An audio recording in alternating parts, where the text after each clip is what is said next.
All right, so a happier video. If you watched my last one, I'm not sorry that it was sad because it was real. But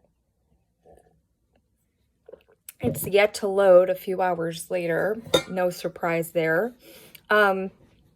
Anyway, I wanted to make a little video and talk about scrying and the ability to scry in objects. Now, I've mentioned that word to quite a few people in my life, and a lot of people say, like, what is that?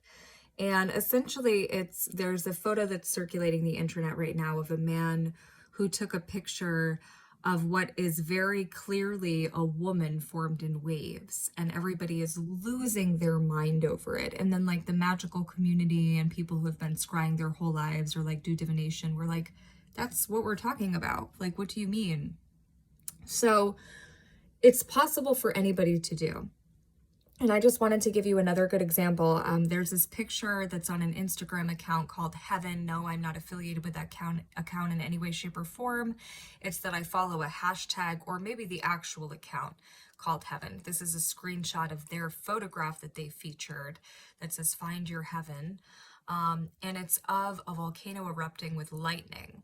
Now I added some yellow outline to show you the scrying picture, and then I also wrote scrying in white with the little added editing tool. But this is a good example of what it looks like.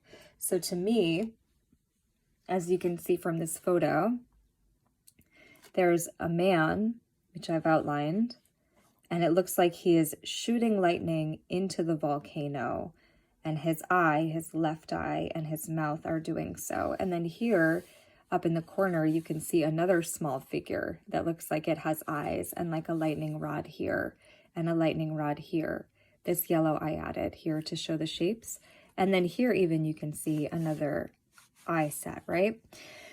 You can also see a figure here. You can see different shapes here, but these are all, this is scrying. So this to me, immediately when I saw it before these outlines were here, I was like, that looks like a man awakening, right? So that is scrying. You can do it in any photograph. You can do it in coffee. You can do it when you add your cream into your coffee or whatever you add.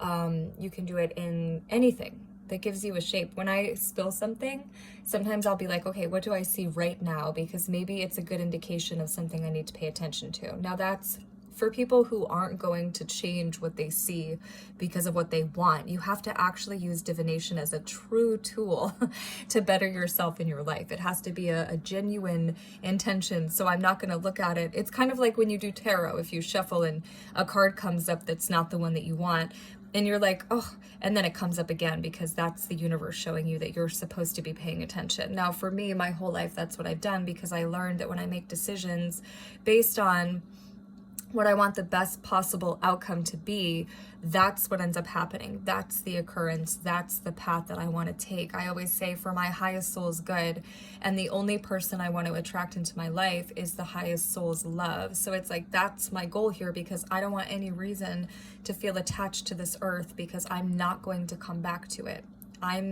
The stars are my family. The stars are my family. The stars are where I want to be. The stars are what I feel most connected to in this life. And it's been that way since I was born. So this is really helpful for me particularly.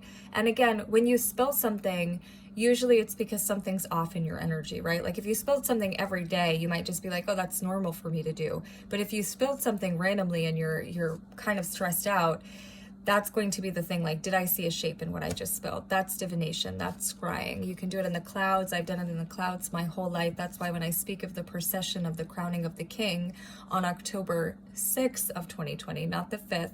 So the 7th, again, is when I started praying for all of the world before the sun came up.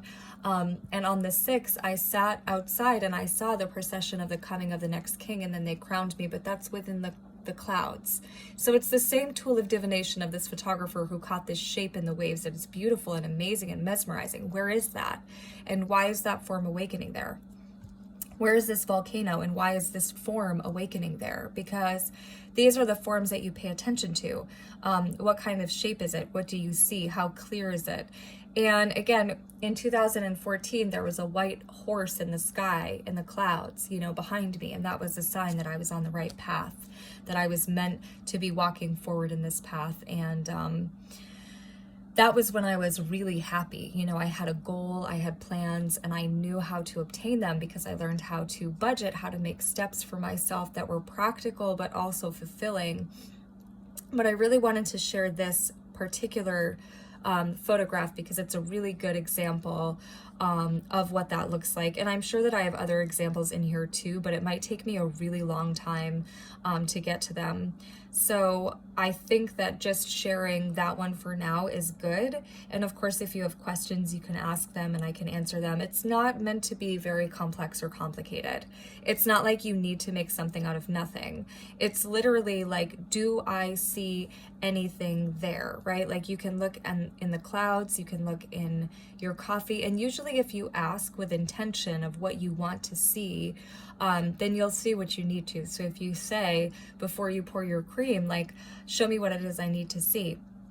And you can close your eyes if you're practicing and you're just starting. You can close your eyes, and when you open them, that shape that you see, as soon as you find out what it is, you should immediately name it. I had an ex-friend who asked me what I saw in a rock that she had that she was holding, and I told her, you know, things like that. That's a really common practice. 2 years later, I took a shamanic class with a woman that's local here who I really like, and she had us do the same thing. And I was like, oh, I've done this before, you know, but I've always done it in everything. I'm scrolling through to try to find another example for you, but then I just came across my love altar on one of my favorite mountain paths, and I miss being there so much. That is like such a sacred place to me, and it's really hard for me to be kept away from nature right now and to be in this situation, but I'm trying my best, and hopefully, you know, for me, the reality is, for me, it's too late for my life to be in a different space, right? That's the one.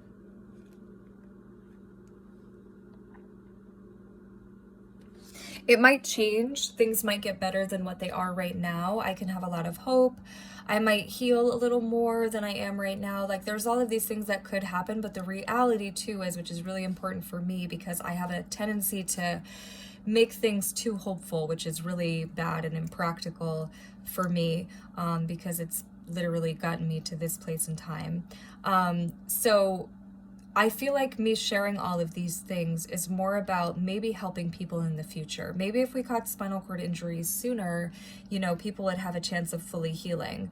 I'm going to stop there because I'll make a next video or a second video, or I don't know what number video I'm on, where I kind of talk about healing and the role in healing and how to heal things from the beginning with the highest chance of fully healing or getting as close to where you were before, which I do really believe if this had happened, if the right things had occurred in time, it would have been potentially possible for me to have healed more than I did. But I can't go back in time, but I can speak out about the things that I've learned, and then hopefully give people who are just now in the early stages a chance at actually healing, and maybe even lifting people up a little bit higher than they are starting at, you know, like get people to do these ambulatory. This is another good scrying one. So thanks if you still are listening to me ramble.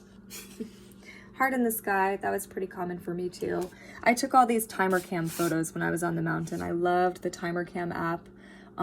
It was one of my favorites. You could set a 30-second timer cam, and then at that point I could run. I was really fast to where I was gonna go, and the beeps told me when to jump. And then I could get all of these beautiful leaping photos that I took with a timer camera.